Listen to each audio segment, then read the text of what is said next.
부동산 브리핑입니다. 임대인이 가입하는 임대보증금 반환보증보험의 주택가격 산정 방식이 개선되면서 가입 기준이 완화될 전망입니다. 하지만 전세보증금 반환보증보험은 건들지 않을 방침이어서 임대인들의 반발은 여전할 것으로 보입니다. LH는 남양주시와 남양주 수소도시 조성사업 업무협약을 체결했다고 밝혔습니다. 이 사업은 3기 신도시 최초로 남양주 왕숙 2지구에 수소도시 인프라를 조성하는 사업으로 정부 국정과제 중 하나인 수소경제 기반을 조기에 구축해 도시의 에너지 자립률을 높이는 데 기여하기 위해 추진됐습니다. 아파트 실거래가 정보 공개 범위가 기존 층에서 동으로 확대될 전망입니다. 같은 아파트 단지여도 어느 동이냐에 따라 매매, 전월세 가격 차이가 큰데 이런 편차를 쉽게 확인하고 허위 거래 신고도 방지하는 등 부동산 거래를 더욱 투명하게 관리한다는 취지입니다.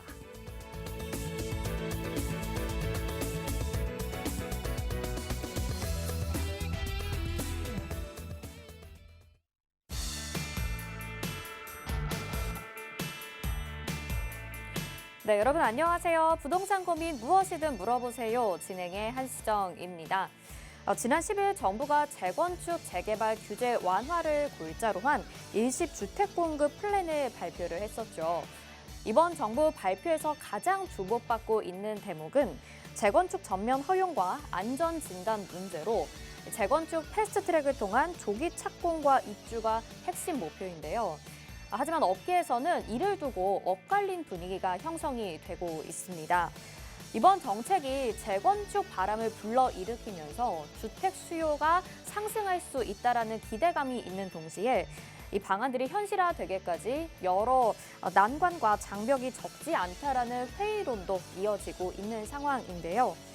과연 정부의 이번 방안을 둘러싸고 시장의 흐름은 어떤 방향으로 흘러가게 될까요? 저희와 함께 그 향방 체크해 보시길 바라겠습니다. 자, 저희 방송은 여러분의 참여로 이뤄지고 있다는 거 알고 계시죠? 부동산 관련해서 고민 있으신 분들은 지금 바로 02-2638-3974번으로 전화 주시거나 유료 문자입니다. 샵 3989번으로 문의 주시길 바랄게요.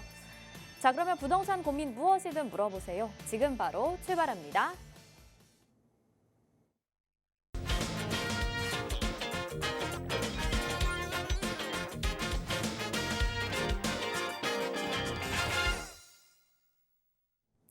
네, 부동산 고민 무엇이든 물어보세요. 매주 수요일에 여러분들의 부동산 고민을 속 시원히 해결해 주실 분 인사드려보도록 하겠습니다.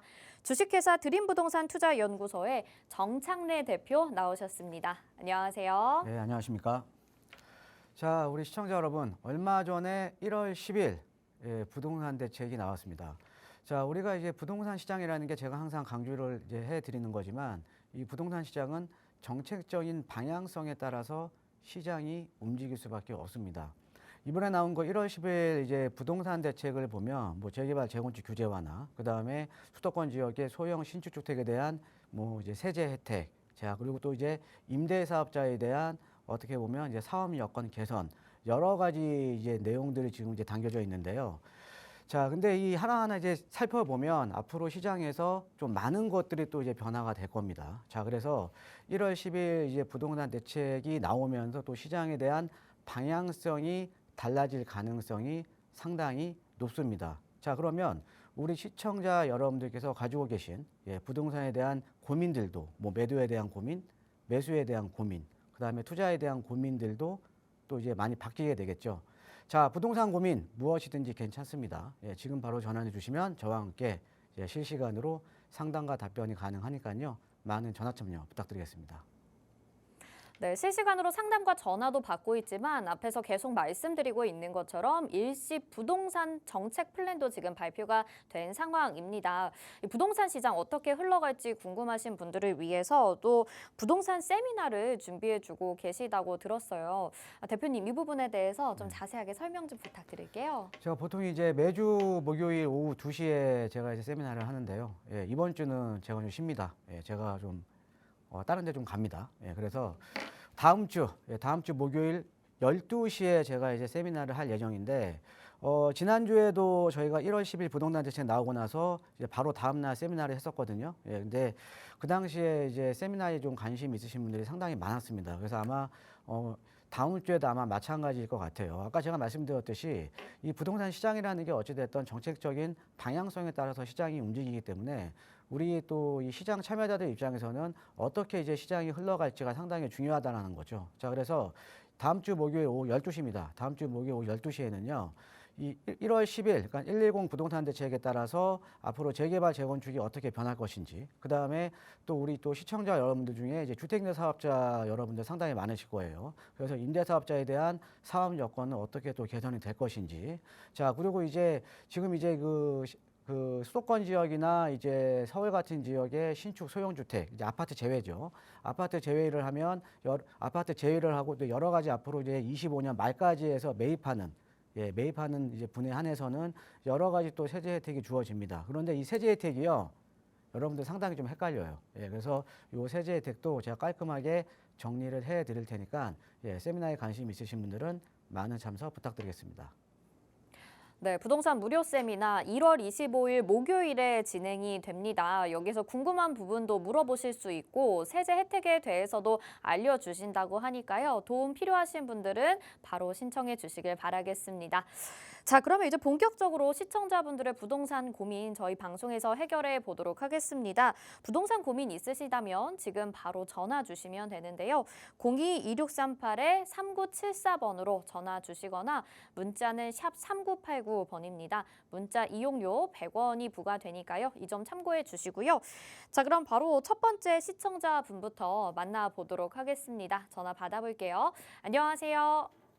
안녕하세요. 네. 어떤 부분 고민되셔서 저희에게 전화 주셨을까요? 아, 네. 이태원 청아 아파트에 대해서 궁금해서 연락을 드렸습니다. 네. 청아 아파트 부분 어떤 부분이 좀 고민이 되실까요? 아, 예, 제가 청아 아파트 47평에 산 지가 20년이 됐고요. 음, 그리고 주변에 한남 3구역도 지금 이주하고 있고, 네. 그리고 청아 아파트 옆에 유엔사 부지도 지금 11 건설에서 지금 거의 다 지어가고 있거든요. 네네. 그래서 저희도 지금 청아 아파트도 재건축 안전진단이 통과했는데 음, 청아 아파트 앞으로 전망이 어떤지 궁금합니다. 네. 이태원동 청화 아파트 문의 주셨는데 주변 지역에 대한 상황과 그리고 앞으로 전망이 좀 어떤지 질문을 주셨어요. 대표님 전화 한번 받아주시죠. 네, 안녕하세요. 반갑습니다, 청자님. 네, 안녕하세요. 뭐 20년 전에 청아 아파트 사셨으면은 많이 네. 올랐죠? 네네, 많이 올랐어요. 한 30억 정도 됩니다. 아, 좀 방송에서 또 자랑하시는 것도 아니고. 네, 하여튼 축하드립니다. 예. 네네. 아마 청아 아파트는 지금 최근에도 좀 전체적으로 시장이 안 좋았는데 청아 네. 아파트는 지금 이제 상승세거든요. 예. 아, 예, 예, 예. 최근에도 올랐어요. 예. 네네. 자, 이 청아 아파트 입지를 보면 일단은 지금 네. 이제 한남동 일대에 지금 자리하고 있죠. 그죠? 예, 그래서 네네. 바로 옆쪽으로 보면은 이제 용산 민족공원이 있고요. 그죠? 예. 네네. 민족공원이 있고 아까 우리 시청자님께서 말씀하신 지금 이제 유엔사 부지 여기가 지금 이제 더 파크사이드 서울이죠. 예, 더 파크사이드 네네. 서울이고요. 예. 요게 아마 이제 올 3월 달에 이제 오피스텔 먼저 분양이 들어갈 겁니다. 그다음에 네. 여기 밑에 이제 유엔사 부지 이제 마무리가 되면 밑에 이제 수송단 부지 있거든요. 여기도 이제 네. 앞으로 이제 개발이 될 거고요. 그다음에 네. 이제 여기가 요렇게 이제 주변이 청아 아파트 주변이 다 이제 한남 뉴타운이잖아요. 그죠? 네네. 예, 그다음에 우리가 이제 한남동 하면 이미지 자체가 상당히 좀 이제 부촌이죠. 그죠? 예, 그래서 여기에 지금 네. 이제 나인원 한남, 한남 더일, 이제 한남동 유엔빌리지. 자, 여기 다 부촌이잖아요. 그죠? 예. 네네네. 자, 그다음에 이제 우리가 한남 뉴타운 같은 경우에도 지금 한남 뉴타운 같은 경우에도 지금 뉴타운 중에서 가장 비싼 지역입니다. 그래서 저희가 저는 이제 개인적으로 제가 예상을 했을 때 한남 뉴타운 이제 33평 형태 시세를요. 대략 네. 한 35억 정도 저는 생각을 해요. 예. 아, 예. 예. 그러니까 뉴타운 중에서는 가장 이제 선호도가 높은 지역이죠. 그죠? 예. 네. 자, 그다음에 지금 우리 청아 아파트가 최근에 이제 재건축 안전진단 통과를 했는데, 그죠? 네. 예. 근데 옆에 지금 여기 유엔사 부지가 있다라는 거죠. 그렇죠? 네. 예, 그렇습니다. 유엔사 부지가. 네. 그런데 자, 우리 시청자님 여기 지금 인근에 네. 보시면요. 아까 말씀드렸듯이 나인원 한남이라던가 한남 더일 여기 같은 네. 경우는 우리가 이제 하이엔드급이라고 부르거든요. 예, 예. 예, 여기는 일반인들 못 들어가잖아요. 그죠? 그렇죠. 예, 정말로 그 여유가 좀 많으신 분들. 그렇죠? 예, 예, 80억 이런 분들이 여기 이상인데. 들어가시는 건데 그런데 여기 더 파크사이드 서울은요. 네. 여기에는 어떻게 개발이 되냐면 오피스텔, 그다음에 아파트, 아, 그다음에 네. 6성급 호텔, 네. 그다음에 이제 백화점 이런 식으로 여기가 이제 개발이 되는 거예요. 지금 청아파트 바로 옆으로. 아, 자, 네. 그런데 이 더 파크사이드 서울이 올 3월 정도쯤에는 아마 분양이 들어갈 것 같습니다. 근데 먼저 네, 네, 네. 오피스텔 먼저 분양을 할 거거든요. 네. 예, 오피스텔 먼저 분양을 할 건데 오피스텔이요. 분양가가 거의 평당 1억 정도 나올 겁니다. 아, 예. 그런데 우리가 오피스텔하고 아파트하고 한번 비교를 해보면요. 아파트는 평형 대비해서 전용률이 75% 정도가 되고요. 그 다음에 네. 여기 지금 더 파크사이드 서울에 오피스텔 이번에 분양하는 거는 전용률이 40%밖에 안 돼요. 아, 자, 그럼 네. 아파트 평당 따지잖아요. 아파트 평당? 네네. 네. 아파트 평당 따지면 여기 지금 한 1억 8천 정도에 분양하는 겁니다. 아, 자, 분양가만 보더라도요. 아까 네. 제가 이제 나인원 한남이라던가 한남 더위를 하이엔드급이라고 불렀잖아요. 네네네. 그런데 여기 더 파크사이드 서울은 그것보다 한 단계 윗등급인 우리가 이제 뭐라고 이제 얘기를 하냐면 하이퍼급이라고 해요. 하이퍼급.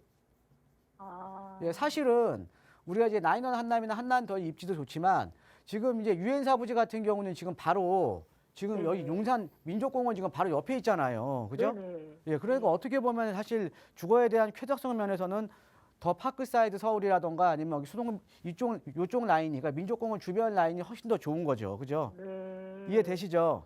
네네네. 예. 자, 그러면 우리 한번 생각을 한번 해볼게요. 예. 자, 한남 뉴타운도 상당히 뉴타운 중에 상당히 좋은 지역이죠. 그죠? 여기도 지금 네. 이제 33평형 만약에 배정 받으려면 조합원권 매수하시려면 현찰료 25억에서 27억 있어야 됩니다. 자, 근데 우리 시청자님 네. 갖고 계신 여기 지금 청아 아파트잖아요. 그죠? 네. 예, 이제 앞으로 이제 재건축을 추진할 거 아닙니까? 네. 그렇죠. 재건축을 추진을 해야 되는데, 그죠? 자, 그럼 나중에 재건축을 추진을 하면, 자, 우리가 이 청아 아파트의 향후에 어떤 방식, 그러니까 어떤 주거용 부동산으로 포지셔닝을 하느냐가 상당히 중요한 거예요. 그죠? 자, 그런데 우리가 여기 지금 유엔사 부지부터 수송단 부지 같은 경우는 여기는 아까 제가 하이퍼급이라고 했잖아요. 그죠? 네네. 네, 하이퍼급이라고 했는데, 자, 그럼 과연 우리 시청자님께서 여기 지금 조합원이시니까, 네. 자, 만약에 우리가 나중에 재건축을 했을 때 이 청아 아파트를 포지셔닝을 할 때 네. 한남 뉴타운 쪽으로 포지셔닝을 할까요? 아니면 옆에 유엔사 부지로 포지셔닝을 할까요? 당연히 유엔사. 당연히 한남 뉴타운도 좋은 지역이지만 청아 아파트 유엔사 같은 경우가 부지. 재건축이 되면 유엔사 부지 쪽으로 이제 포지셔닝을 할 거 아닙니까? 그죠? 네네.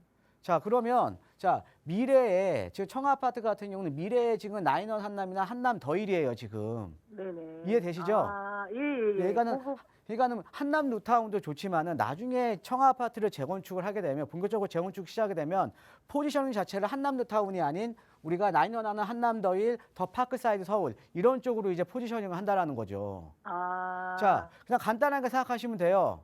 예. 여기 나인원 한남이나 한남 더일 아까 우리 시청자님 지금 사지칠평지 얼마 가요? 지금 한 30억 가나요? 네네. 30억 정도. 예. 자, 예. 지금 나인원 한남이나 한남 더일 지금 30억 주고 살 수 있어요, 없어요? 없죠. 예. 근데 미래에 지금 나인원 한남이나 한남 더일 지금 갖고 계신 거잖아요. 아, 예, 예. 아유. 어떻게 좀 답변이 되셨습니까? 아, 예. 너무 명쾌한 답변 너무 감사합니다. 예. 예, 고맙습니다. 네. 네, 이렇게 또 상담 도와드렸습니다. 궁금증 잘 해결되셨으면 좋겠고요. 저희 다음 전화 상담 또 이어서 가보도록 하겠습니다. 전화 받아볼게요. 안녕하세요. 네, 안녕하세요. 네, 시청자님 어떤 부분 궁금하셔서 전화 주셨을까요?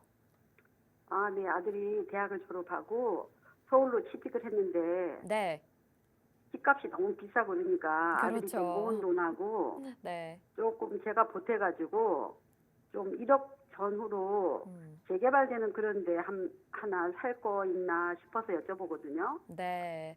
역시 좀 재개발 지역에 대한 문의가 많으신 상황인데요. 여유 자금은 네네. 1억 원 정도 지금 되는 거 맞으실까요? 돈이 너무 적어서 네네. 네, 알겠습니다. 그런데, 우리 대표님한테 한번 질문 드려보도록 하겠습니다. 예, 안녕하세요. 반갑습니다, 감사합니다. 청자님.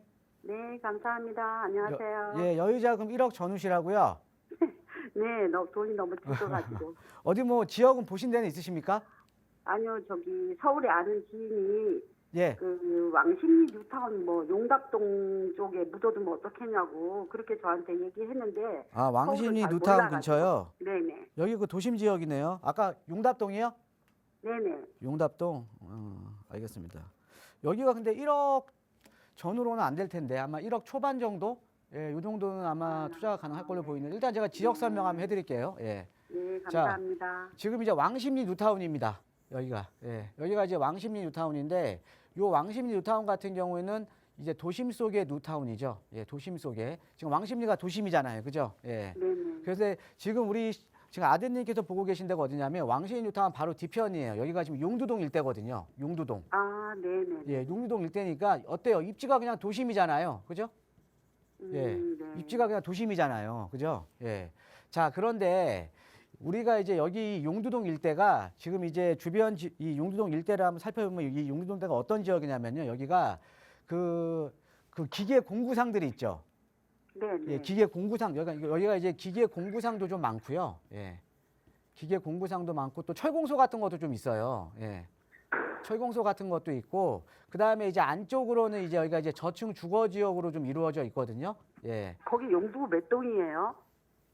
여기요. 그냥 용두동이에요. 용두동 그냥. 그냥 용두동입니다. 예. 용두동이요? 네. 그러니까 이제 여기가 이제 이 용두동 일대가 기계 공구상하고 이제 철공소가 있고 이제 저층 주거 지역이 좀 혼재가 된 지역이 용두동이거든요. 예. 네. 자, 그런데 한번 우리가 생각을 한번 해볼게요. 서울 땅값 비싸죠. 그죠? 서울의 땅값이 비싸잖아요. 그죠? 네네. 서울 땅값이 비싼데 여기서 우리가 이제 기계 공구상이라던가 철공소 같은 어떻게 보면 이게 소규모 이제 제조업 공장이잖아요. 그죠? 네. 그러니까 땅값이 비싼 지역에 소규모 제조업을 하면은 답이 나올까요? 안 나오죠. 그죠? 안 나오죠. 예, 이해되시죠? 자, 네. 우리 이제 여기서부터 이제 시작을 해보는 거예요. 자, 뭐냐면요. 우리가 이제 도시계획이라는 거는 뭐냐면 그 시대의 시대상을 반영을 하는 거거든요. 그 시대에. 그러니까 도시계획도 우리가 도시계획이나 뭐 정비계획 다 마찬가지입니다. 예, 정비계획 다 마찬가지로 항상 그 시대의 시대상을 반영을 하는 거예요. 자, 우리가 예를 들어서요. 예를 들어서 우리 시청자님 성수동 아시죠? 성수동. 말만 많이 들었어요. 아, 이 성수동이라는 지역이 서울에 있어요. 근데 성수동이요, 최근에 핫플레이스로 변했습니다. 근데 성수동이 어떤 지역이냐면 여기가 중공업 지역이기 때문에 여기에 뭐 이제 이런 뭐 제조업 공장이라던가 가죽 공장, 뭐 기계 공구상들, 철공소 이런 데가 밀집된 지역이 성수동이었거든요. 자, 그런데 요 성수동이요, 지금 어떻게 변했냐면요. 성수동이 전략정비구역이라던가 다 이런 식으로 다 지금 개발이 되고 있고요. 예. 자, 그다음에 이제 여기에 이제 예전에 제조업 그러니까 공장들이 많았던 지역이 최근에는 이런 지식산업센터로 많이 바뀌면서 요 지역들이 성수동 일대가요. 예전에는 제조업 기반에서 지금 지식 기반으로 바뀌어 버렸어요. 그래서 여기 땅값이요. 성수동 일 땅값이요. 한 5년 동안 얼마 올랐냐면 6배에서 7배 올랐습니다. 지금 뭐냐?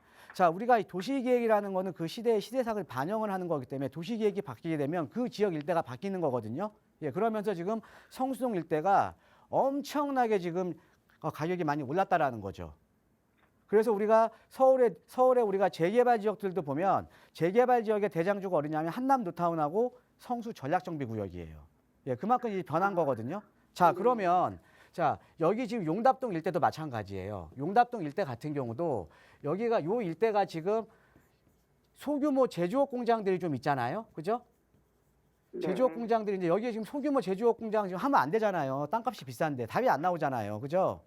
그러면 이런 데는 앞으로 정비 사업을 통해서 개발을 할 수밖에 없는 구조예요.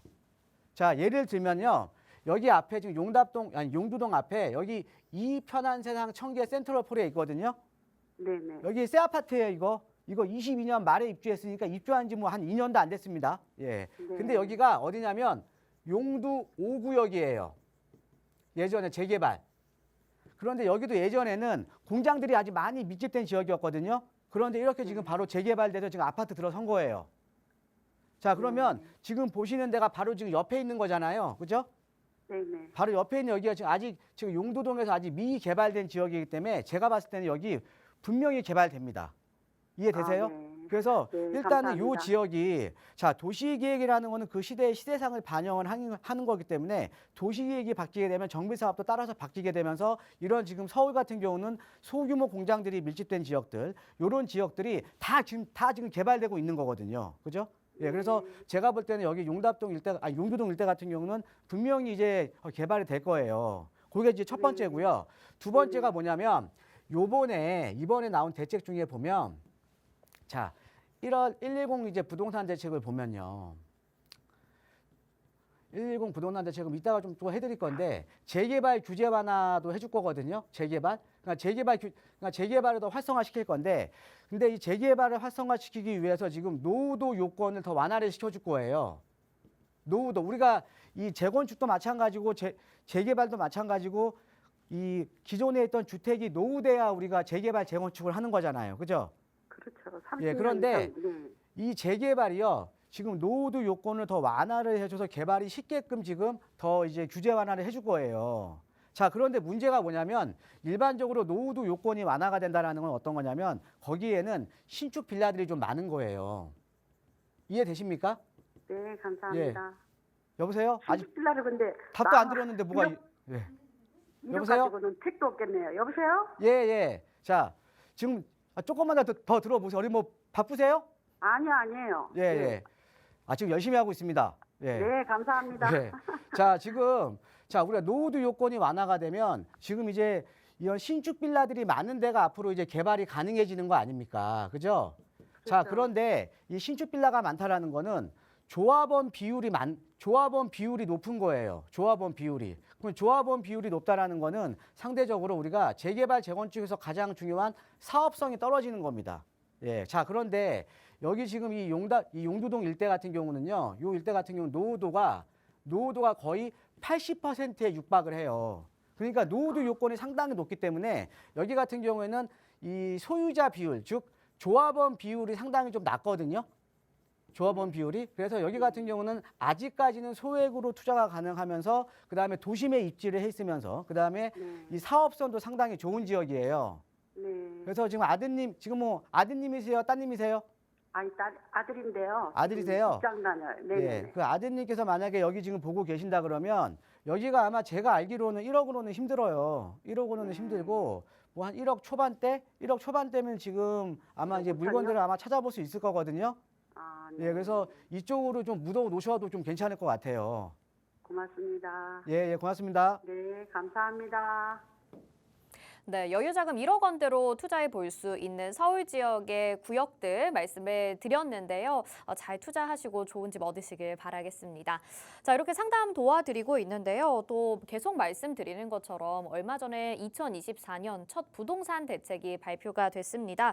그 내용에는 도심 공급 확대와 또 유동성 지원 등을 통한 건설 경기 활력 회복을 하는 방안이 담겼는데요. 그중에서 가장 큰 관심거리가 바로 재건축, 재개발에 대한 전면 개선이 아닐까 싶습니다.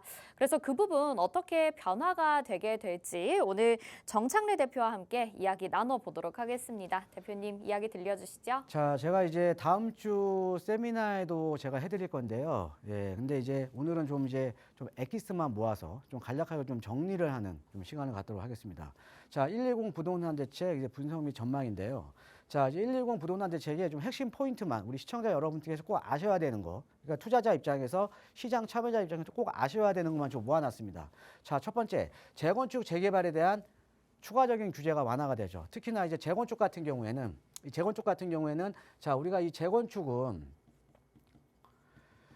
안전진단을 통과를 해야 재건축이 시작이 되는 거잖아요. 근데 이 안전진단 통과를 하기 위해서는 준공이 된 지 30년이 넘어야 우리가 안전진단 신청이 가능했었습니다. 자, 그런데 이번에 이제 이 부동산 110 부동산 대책에 나온 내용을 보면 자, 안전진단 통과 안 하고요. 바로 추진위원회 만들어도 돼요. 그 다음에 조합 설립해도 됩니다. 대신에 사업 시행 인가 전에만 그냥 안전진단 받으면 돼요. 자, 그러면 어떻게 되냐? 사업이 안전진단을 안 받아도 되니까 사업이 상당히 빨라집니다. 그래서 여기 보시면은 안전진단은 초기에 안 받아도 나중에 받아도 되는 거니까 사업 기간이 최대 3년 정도가 많이 단축이 된다라는 거죠. 그래서 재건축 속도가 당연히 빨라지겠죠. 자, 그다음에 이제 두 번째로 이제 보시면 이제 재개발에 대한 이제 규제 완화입니다. 자, 그간 아까 제가 좀 잠깐 설명드렸는데 자, 이런 저층의 주거 지역을 개발하려다 보니까 신축 빌라들이 들어서면서 노후도 요건이 떨어지는 거예요. 그런데 우리가 재개발을 하려면 30년 노후 주택 비율이 67%가 돼야 됩니다. 예, 정확히는 뭐 66.66666이에요. 66.7%인데 그런데 자, 신축 빌라들이 많이 들어서다 보니까 근데 왜 신축 빌라들이 들어섰냐? 자, 최근에 우리가 2017년부터 21년도까지 해서 아파트 가격이 폭등을 했잖아요. 자, 그러니까 아파트 가격이 폭등을 하다 보니까 그에 대한 대체재에 대한 수요가 상당히 많이 늘어난 겁니다. 그러면서 신축 빌라들도 많이 들어섰다라는 거죠. 그런데 이런 신축 빌라들이 들어서면 노후도가 떨어졌을 거 아닙니까? 그러니까 지금 와서 보니까 이런 저층 주거 지역들 개발하고 싶어도 노후도가 안 맞아서 개발을 못 하는 거예요. 자, 그런데 우리가 서울 같은 경우는 재건축, 재개발 정비 사업 없이 대안이 없죠. 아파트 공급이. 그죠? 자, 그래서 재개발 노후도 요건을 현행 3분의 2에서 60%로 완화를 하겠다라는 내용입니다. 완화를. 그래서 그만큼 정비 사업이 앞으로 상당히 좀 활성화가 될 수밖에 없다라는 거죠. 물론 이 노후도 요건이 완화가 되면서요. 우리가 장단점이 있거든요. 근데 이거 장단점 말씀드리려면 오늘 하루 종일 해도 부족해요. 이거는 그 세미나 때 오셔서 한번 들어보시고요. 자, 그 다음에 그러니까 재개발, 재건축에 대한 이제 규제 완화가 이루어지고요. 자, 그 다음에 신축, 소형 주택 2025년 12월 말까지 해서 12월 말까지 매입하는 신축이면서 그 다음에 소형 주택 같은 경우는 2년간의 세액 부담이 완화가 됩니다. 그래서 보면 향후 2년간 준공된 소형 신축 주택 2년간은 24년 1월부터 25년 12월까지입니다. 아직 준공된 전용 60제곱미터 이하. 예, 여기서 말하는 소형 신축 주택은 조건이 있습니다. 자, 전용은 60제곱미터 이하, 가액 기준은 수도권 6억, 지방 3억. 수도권은 어디냐? 서울, 경기, 인천. 자, 60제곱미터 이하, 수도권 6억, 지방 3억 원 이하. 그 다음에 여기서 중요한 게 아파트 제외. 예, 아파트 뺐습니다. 자, 이 아파트 제외는 취득세, 양도세, 종부세 산정 시 주택수에서 제외를 하겠다. 예, 그만큼 세액 부담을 많이 완화를 해주는 거죠. 자, 그래서 지금 여기 다시 한번 정리를 해드리면 24년 1월부터 25년 12월 준공된 전용 60제곱미터 이하의 수도권 6억, 지방 3억 원 주택을 매입을 하게 되면 다가구 주택이라던가 공동주택에서는 아파트가 제외되고요. 도시형 생활주택 주거용 오피스텔을 25년 12월까지 최초로 구입 시, 이 최초 구입이 뭐냐면 신규로 분양받았을 경우에 취득세라든가 양도세, 종부세를 판정을 할 때 주택수에서 제외시켜 주겠다라는 거죠. 주택수에서. 자, 그만큼 이제 세부담이 좀 줄어들죠. 예, 세부담이 들고요. 그런데 여기서 좀 문제가 되는 게 뭐냐면 다만 1세대 1주택자가 추가적으로 구입 시, 그러니까 1주택자가 추가적으로 구입 시에 1세대 1주택 특례 미적용이에요. 양도세라든가 종부세 미적용시킨다라는 겁니다. 예. 그래서 이게 조금 아쉬운 거예요. 이제 왜 아쉽냐는 제가 이것도 좀 이게 내용이 좀 길어서요. 내용이 길어서 이것도 이제 제가 좀 세미나에서 한번 설명을 좀 드리도록 하겠습니다. 그래서 어찌 됐든 신축하는 25년 말까지 해서 신축 전용 면적 60제곱미터 이하 소형 주택을 매입하게 되시면 일단은 세부담은 그래도 많이 지금 완화가 됐다라고 이제 보시면 될 것 같고요. 그 다음에 세 번째. 이 등록임대 사업자에 대한 이제 사업 여건이 많이 개선이 될 것 같습니다. 사업 여건이. 그래서 소형 기축주택은 향후 2년간 구입 임대 등록하는 경우에 세제 상정 시 주택수에서 제외시켜 주겠다. 예, 아까 같이 취득세, 양도세, 종부소득세 제외시켜 주겠다라는 내용이고요. 그 다음에 우리가 이제 최근에 이제 이 등록임대 사업자들이 어떻게 보면 이 등록임대 사업자들이 보유하고 있는 임대 사업주택의 임대가가 상대적으로 좀 낮잖아요. 그래서 어떻게 보면 민간에서 꾸준하게 싼 주택을 공급을 해주고 있는 이런 순기능적인 역할을 많이 하고 있었는데 지난 정부에서 이런 순기능을 무시를 하고 주택임대 사업자는 적폐다, 다주택자는 적폐다 이런 식으로 몰아가면서 임대 사업자에 대한 세제 혜택을 다 뺏어버렸습니다. 그죠? 예, 그리고 단기주택 임대 사업자 같은 경우에도 없애버렸고요. 자, 그런데 앞으로 여러분들 이 주택임대 사업자에 대한 사업 여건이 상당히 많이 개선이 될 걸로 이제 보입니다. 자, 한번 볼게요. 임대 의무 기간 현재 10년이거든요. 예, 예전에는 4년, 8년이었습니다. 그런데 완화된 단기 등록 임대주택을 도입을 하겠다. 즉 단기주택 임대사업자 도입하겠다라는 거죠. 예, 그래서 그 다음에 여기 보시면 기 폐지된 단기 등록 임대 유형을 도입을 하고 그만큼 제가 말씀드렸죠. 그 다음에 임대 의무 기간 및 세제 혜택 등은 합리적인 수준으로 부여하겠다. 즉 주택 임대사업자에 대한 세제 혜택이 앞으로 부활이 될 가능성이 상당히 높습니다. 예를 들어서 양도세 감면 혜택이라든가 종부세 합산 배제 혜택이 부활될 가능성이 상당히 높다라는 거죠. 예, 그렇게 좀 이해를 하시면 될 것 같고요.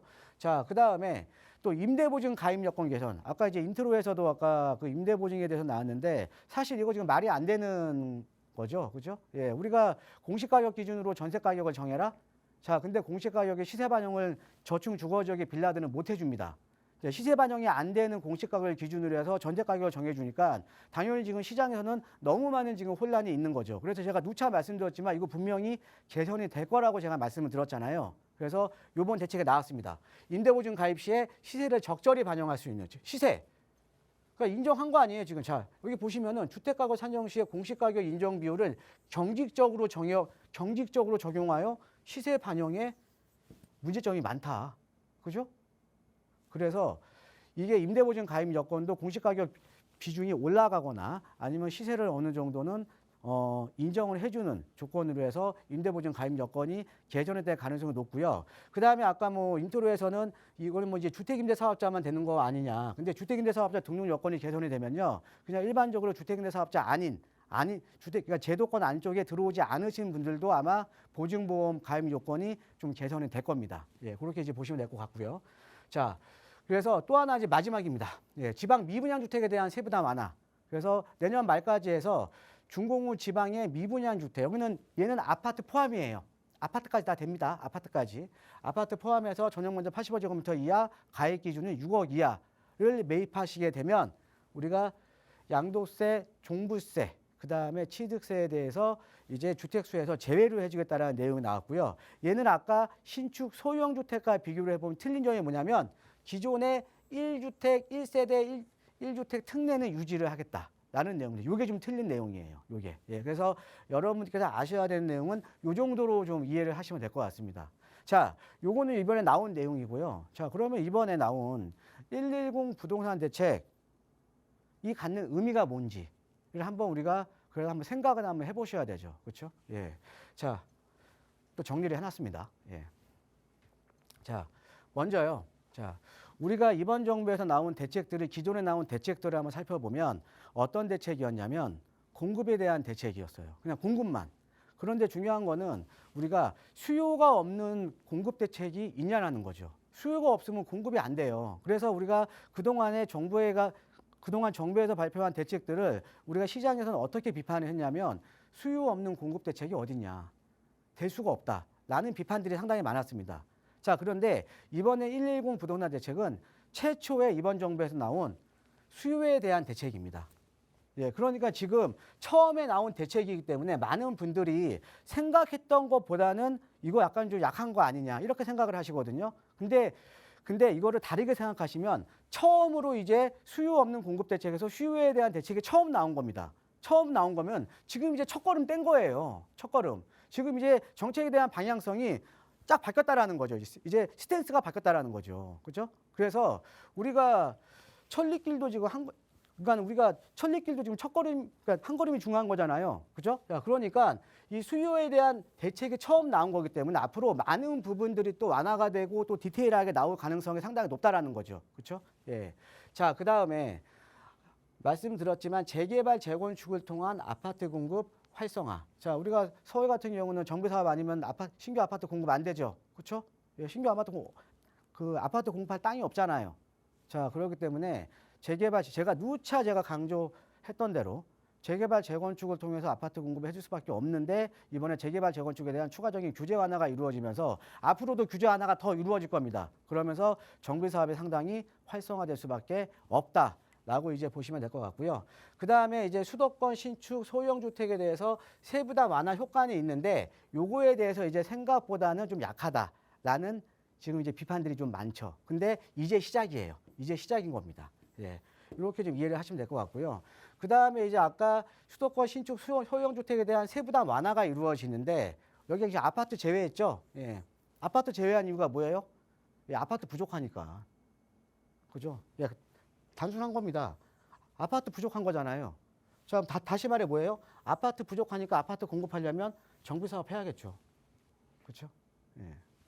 자, 그 다음에 주택 임대 사업자에 대한 세제 혜택이 부활될 겁니다. 그래서 아까 말씀드렸듯이 양도세 추가 감면 혜택이라던가 이제 보증 여건도 상당히 좀 완화가 될 가능성이 상당히 좀 높다라고 이제 보시면 될 것 같고요. 자, 그 다음에 이번에 좀 안 나온 내용이 자, 아까 그 미분양, 그러니까 지방 미분양 이 주택 같은 경우에는 6억 이하 전용 면적 85제곱미터 이하 같은 경우에는 1세대 1주택 특례만 적용이 되지 미분양 주택에 대해서는 양도세 감면 혜택이 없습니다. 그죠? 그런데 지금 이 미분양, 지방의 미분양 아파트들이 올해도 중공업 미분양 아파트들이 상당히 많이 좀 늘어날 거거든요. 근데 늘어나게 되면 앞으로 이 미분양 늘어나는 속도에 비례해서 지방권의 미분양 그 주택에 대해서 미분양 아파트라든가 주택에 대해서 양도세 감면 혜택 카드가 앞으로 나올 가능성도 상당히 높다라고 이제 보시면 될 것 같습니다. 자, 이렇게 지금 1월 10일 예, 부동산 대책이 나오면서 120 부동산 대책이 갖는 의의를 좀 설명을 해드렸고요. 사실은 이것보다 더 많은 내용도 좀 디테일하게 많이 들어가서 우리가 좀 봐야 되거든요. 그런데 우리가 방송이라는 시간적인 제약이 있기 때문에 오늘은 제가 좀 맛배기만 보여드린 거고요. 자, 다음 주 목요일 오후 12시입니다. 자, 목요일 오후 12시에 세미나에 오시게 되면 제가 더 디테일하게 더 좀 깊게 좀 제가 분석을 해 드릴 테니까 세미나에 관심 있으신 분들은 많은 참석 부탁드리겠습니다. 네, 110 부동산 대책에 대해서 간단하게나마 좀 들어봤습니다. 내가 어디에 좀 포함이 되는지 그리고 어떻게 투자 전략을 세워봐야 될지 궁금하신 분들 많으실 것 같은데 세미나 안내를 한번 더 들어봐야 될 것 같아요. 다음 주 목요일에 진행이 된다고 하는데 신청하시고 싶으신 분들 어떻게 하면 좋을까요? 예, 신청하고 싶으신 분들은 위에 전화번호 나가고 있죠? 네. 예, 전화번호로 이렇게 신청하시면 될 것 같고요. 원래 제가 이번 주에 이제 세미나 저번 주에 했고요. 예, 또 이번 주에도 하려고 했는데 제가 좀 일정이 좀 있습니다. 예, 일정이 있어서 이번 주 세미나는 좀 건너뛰고요. 또 다음 주 목요일 12시에 오시게 되면 또 그동안에 또 이제 정부에서 어떤 내용들이 많이 나올 거예요. 그죠? 예, 정부에서 나온 내용들을 제가 더 이제 분석을 하고 또 취합을 해서요. 더 여러분들께 더 정확하게 좀 자세하게 디테일하게 제가 120 부동산 대책이 갖는 의미라던가 그다음에 110 부동산 대책으로 인해서 어떻게 시장이 변화할 것인가에 대해서 자세하게 제가 설명을 해드릴 테니까요. 예, 세미나에 많은 참석 부탁드리겠습니다. 네, 세미나 많이들 참석하셔서 새로운 투자 전략에 대해서 조언 많이 받아가시길 바라겠습니다. 자, 부동산 고민 있으신 분들은 또 저희가 지금 전화와 문자로 상담 접수를 받고 있습니다. 전화번호는 02-2638-3974번으로 전화 주시거나 아니면 유료 문자 샵 3989번으로 궁금한 점 남겨주시면 또 빠르고 정확하게 저희가 상담 도와드리고 있는데요. 실시간으로 바로바로 여러분들의 고민 해결해 드리고 있으니까 많은 참여 부탁드릴게요. 저희 이어서 또 전화 상담 연결을 한번 해보도록 하겠습니다. 전화 받아볼게요. 안녕하세요. 안녕하세요, 시청자님. 네네, 여보세요? 네, 안녕하세요. 오늘 저희한테 또 어떤 고민 있으셔서 전화를 주셨을까요? 아, 제가 지금 그 광명시 네. 여보세요? 광명시, 네. 네, 철산동에 있는 그 중아파트 13단지인데요. 네, 주공 13단지요. 네, 32평짜리를 지금 살려고 네. 지금 생각 중인데 그게 이제 아파트가 지금 지은 지가 거의 한 40년 가까이 될 거예요. 네.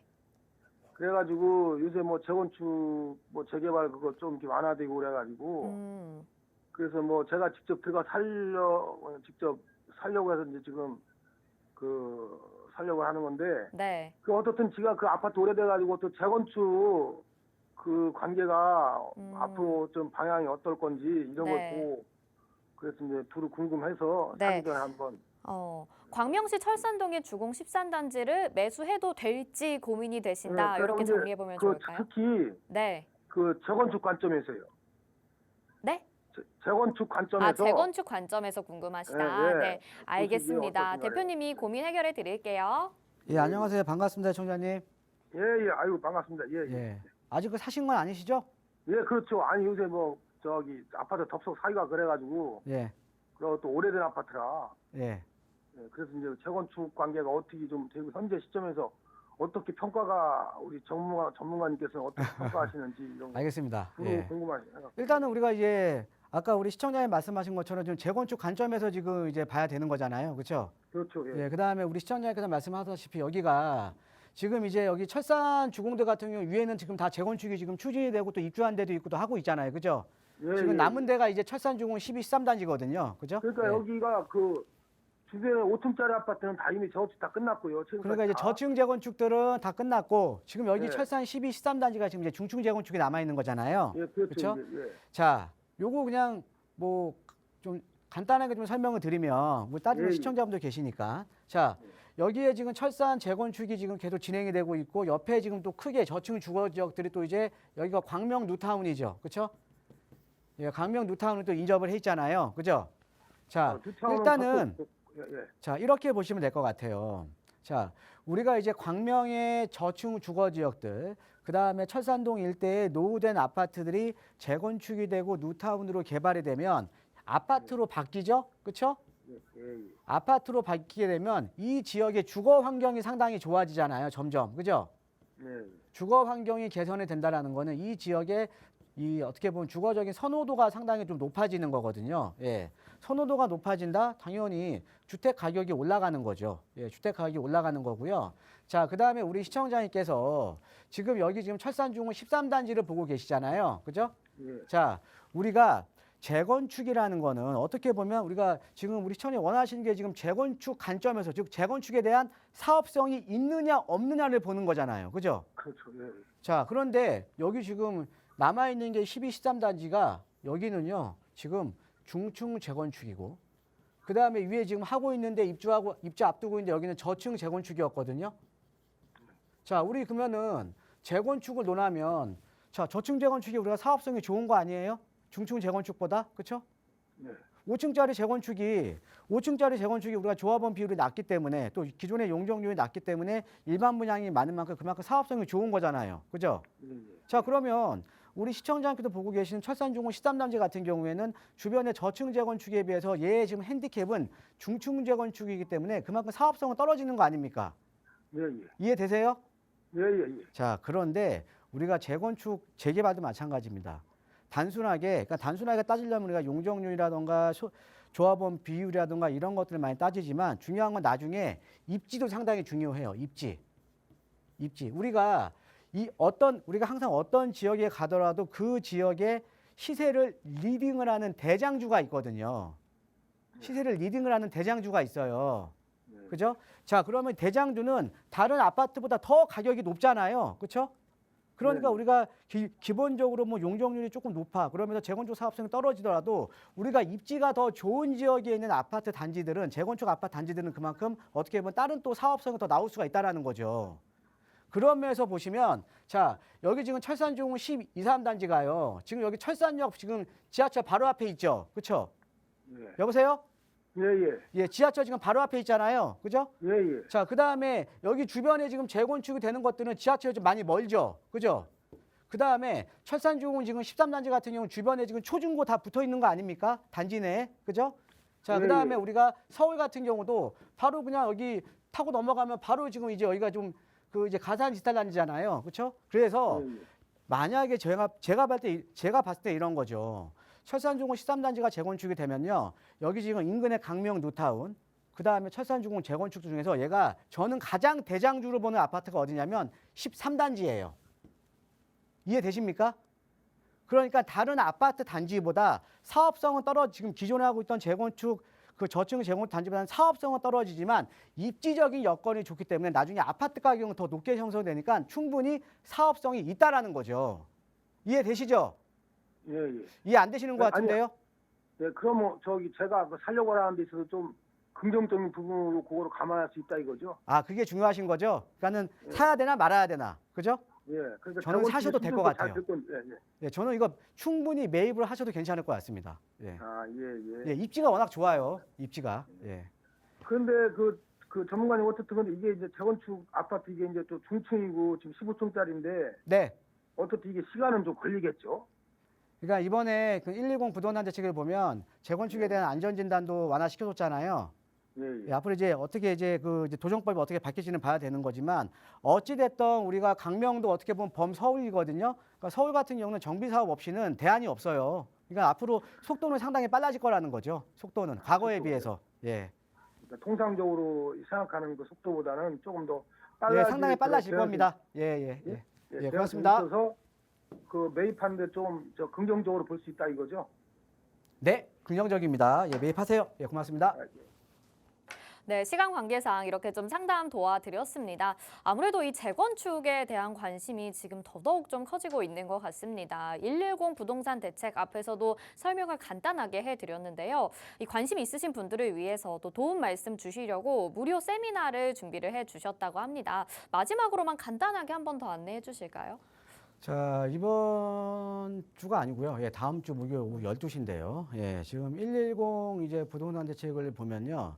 일단은 아까 제가 말씀드렸듯이 뭐 재개발, 재건축 추가적인 규제 완화, 예, 그다음에 뭐 신규 소형 주택에 대한 세부담 완화, 그다음에 지방 미분양 주택에 대한 이제 세부담 완화, 예, 그다음에 주택 임대 사업자에 대한 사업 여건 개선 이렇게 이제 보시면 될 것 같습니다. 자, 그런데 하나 더 디테일하게 들어가 보면 지금 현재 지금 재개발 안전진단 완화라든가 재건축 안전진단 완화라든가 재개발 노후도 요건이 지금 앞으로 완화가 될 거잖아요. 자, 그런데 앞으로 추가적으로 또 완화될 가능성이 높다라는 게 또 높은 게 또 있습니다. 예, 그래서 우리가 더 깊게 파고 들어가면 추가적으로 어떤 식으로 완화가 될 것인지 이 재개발 같은 경우도요. 자, 그다음에 이제 주택임대 사업자 우리 시청자 여러분들 많으시잖아요. 주택임대 사업자들. 주택임대 사업자 같은 경우에도 어떤 식으로 앞으로 세제 여건이 그러니까 세제가 부활이 되고 또 혜택이 주어질지도 또 이런 세미나에서도 자세하게 또 설명을 드릴 거고요. 자, 그다음에 이제 신축 소형주택 같은 경우에 최근에 세부담 완화가 되면서 지금 관심들이 많으십니다. 그런데 지금 110 부동산 대책에 나온 내용이 약간 좀 이렇게 그러니까 일반적인 분들은 분석을 하지 않으면 일반적인 분들은 상당히 좀 분석이 좀 어렵게 좀 문구가 나와 있습니다. 그래서 아까 보셨듯이 뭐 1세대 1주택 특례가 뭐 적용이 되고 미적용이 되는 게 이게 어떤 의미냐를 어떻게 보면 상당히 좀 어려워하시거든요. 그래서 그런 이제 디테일한 상황까지도 좀 제가 자세하게 세미나에서 좀 말씀을 드릴 예정에 있고요. 자, 그다음에 이제 110 부동산 대책에 대한 이 분석뿐만 아니라 지금 이제 110 부동산 대책이 앞으로 이제 이 120 부동산 대책이라는 거는 이제 정비 사업에서도 앞으로 정비 사업에 대한 방향성을 지금 정해 준 거거든요. 자, 그러면 앞으로 재개발이라던가 재건축 이제 구역 지정이라던가 선정, 그러니까 구역 선정들이 상당히 많이 이루어질 겁니다. 자, 우리가 2023년도에도 이제 보면요. 작년에도 보면 지난해에도 우리가 모아타운이라던가 역세권 시프트 아니면 신도통합기획으로 이 구역이 선정이 되거나 지정이 되면서 어때요? 가격이 상당히 많이 올랐죠. 그렇죠? 예. 그래서 앞으로 이제 저층 주거 지역도 마찬가지라는 거죠. 그러니까 예전에는 노후도 요건이 안 맞던 지역들이 노후도 요건이 완화가 되면서 노후도 요건이 나오는 지역들이 이제 새롭게 생기게 되는 거죠. 그렇죠? 예, 새롭게 생기게 되면서 앞으로도 추가적으로 여러 지역들이 앞으로 재개발이 앞으로 정비 사업이 가능할 건데 이런 정비 사업이 가능한 지역, 그러니까 지금 소액으로 들어가서 소액으로 묻어놓고 정비 사업이 가능한 지역에 또 입지가 좋은 지역, 또 도심 지역이라는 입지가 좋은 지역에 투자할 수 있는 투자 전략에 대해서도 제가 좀 세미나에서 좀 준비를 해 놓을 테니까 이런 소액 투자와 관련해서도 이제 관심 있으신 분들은요 다음 주 세미나에 오시면요 제가 자세하게 풀이해 드리도록 하겠습니다. 네, 도움 말씀 주시기 위해서 이렇게 무료 세미나 진행해 주실 예정이니까 많은 참여 부탁드리고요. 또 부동산 고민 있으신 분들은 언제든지 저희 쪽에 연락 주시길 바라겠습니다. 전화번호 02-2638-3974번 그리고 문자는 100원의 정보 이용료 부과됩니다. 샵 3989번으로 접수 주시면 저희가 투자 도움 드리도록 하겠습니다. 자, 참고로 이 프로그램은 시청자분들에게 보다 다양한 정보를 제공하기 위해 마련된 것으로 부동산의 가치 또는 물건 가격의 상승 하락을 보장하지 않는다는 점 꼭 참고하시길 바라겠습니다. 자, 오늘 하루도 마무리 잘 하시고요. 저희는 내일 오후 1시에 다시 찾아뵙도록 하겠습니다. 오늘도 시청해주신 여러분 고맙습니다.